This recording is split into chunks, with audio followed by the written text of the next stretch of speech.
पाहिला आहे त्याचा चेहराची ठेवट रंगढंगाची माहिती आपल्याकडून कळलं त्या कामा साबेच्या जागच्या ताटमाळात कळत नको होईल. हीच तर मोठी पंचायत आहे.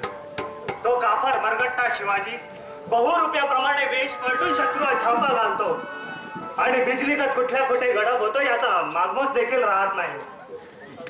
तो सैतान शिवाजी आहे कसा अक्कलमंद नाटकी. राण बहादूर अफजल खानाचा ताजा पुरावा नजरेसमोर आहे. पण अशा अक्कलमंद शिवाजी अक्कल गुंग करून मी याला दुनियेपार पडणार आहे. दिल्ली दरबार पैजेचा विडा उचलून दक्षिणच्या मुळीवर निघाला तो हा भलीत परत जाण्यासाठी नाही. त्या काबर शिवायच्या नाशासाठी प्रजाती पंचपायण पाण्यास लावी. पण त्या काबर शिवाजीला जिवंत या बुर्दा महाराष्ट्राच्या कदमापाशी सुमंत रही तेव्हा दिल्लीला पळायला लावी. बहुत अच्छी बात है दिलीप खान, बहुत अच्छी बात है.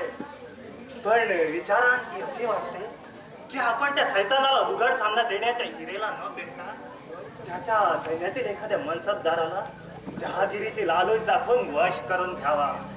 म्हणजे तो सैतान अलगद आमच्या कब्जात सापडेल. ठीक ती बिलकुल ठीक आहे. अशी तुम्ही तुळाशी बाळगून मी जातीने पुरंदरच्या भुईवर ताळ करून मिर्झा जयसिंह सिंह वाट निघाले. चहू बाजूने बगटा असे कोंडीत कोंडून झाले. तिचा सैतान शिवाय नाव घासून आम्हाला शरण यावे लागेल. मामासाहेब रात्र थोडी आणि सोंगे फार अशा अवस्थेत रोकड न दौडता शाळेत कडकेला पुरंदरच्या लोकांनी जाळ करून पुरंदरचा धुवा उडवतो आणि मुरार बाजीजवळ तमाम बंदराची कत्तर करून घोड्याच्या कापात शेव उडवतो. बिलकुल ठीक दिलेर खान, बिलकुल ठीक.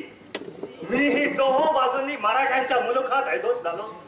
त्या सैतान शिवाजीला स्वतःहून सोडतो म्हणजे त्याला पळवाट काढता भुई थोडी होऊन तो अलगद आमच्या पंचायत सापडेल. अच्छी बात आहे. मी पळत्या रोगा निघालो. खुदा आपकी फतेह करो.